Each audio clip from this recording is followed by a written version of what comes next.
So in this problem, we need to determine whether the points given by A, B, C, and D form the vertices of a parallelogram. Okay.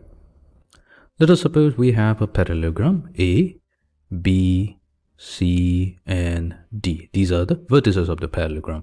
Now the coordinates of the parallelogram, the coordinates of the vertices of the parallelogram are provided to us. So A has the coordinate 1, -2. B has the coordinate 3, 6.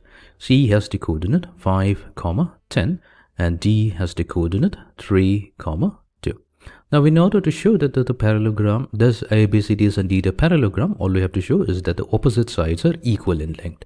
To begin with, we'll first find out the length AB. For that, all we have to do is use the distance formula, which is specified here. So let's say we have 2 points, point A and point B. The A has coordinate x1, y1 and B has coordinate x2, y2. The distance between the 2 points A and B, that can be obtained by joining them by using the help of a straight line. And then if we take the square root, underneath the square root, first what we'll do, we'll take the square of the difference of the x coordinate value and then add it to the square of the difference of the y coordinate values. And that's going to give us the length of AB. So what we'll do in our case, we'll start with AB. So let's find out the length AB. So that will be simply equals to, so we'll have to take the square root. Underneath the square root, first we'll take the difference of the x coordinate. So we'll start with B, the x coordinate of B, that's 3. And from it, we subtract the x coordinate of A. So that's 3 minus 1 whole square. Added to it will be the difference of the y coordinate. So we have 6 minus -2. So 6 minus of -2 will make it positive. So we have 6 plus 2 whole square. Let's find out the value. So here we have square root of, so 3 minus 1, that's 2. 2 squared is going to give us 4. Plus 6 plus 2, that's 8. 8 squared, that's going to be 64. So we have square root of 68. Fine. Now, let's find out the value of BC.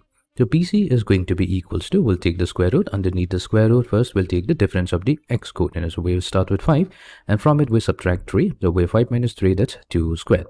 Added to it will be 10 minus 6. So 10 minus 6, that's 4. 4, we are going to square 4. So this is going to give us a value. So we have 2 squared, that's 4, added to 16. So this is going to be equals to square root of 20.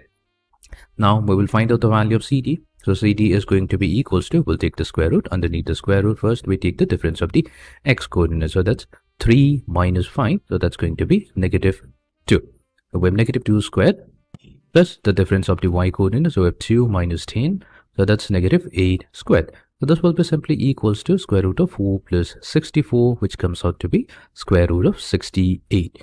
And then finally, we find out the value of length DA. So DA will be equals to, we have square root of, now we have 1 minus 3. So that's -2 whole square added to -2 minus 2. So that's -4.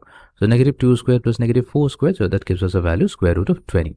Now clearly we see that AB is equals to CD. So both have a length of square root of 68.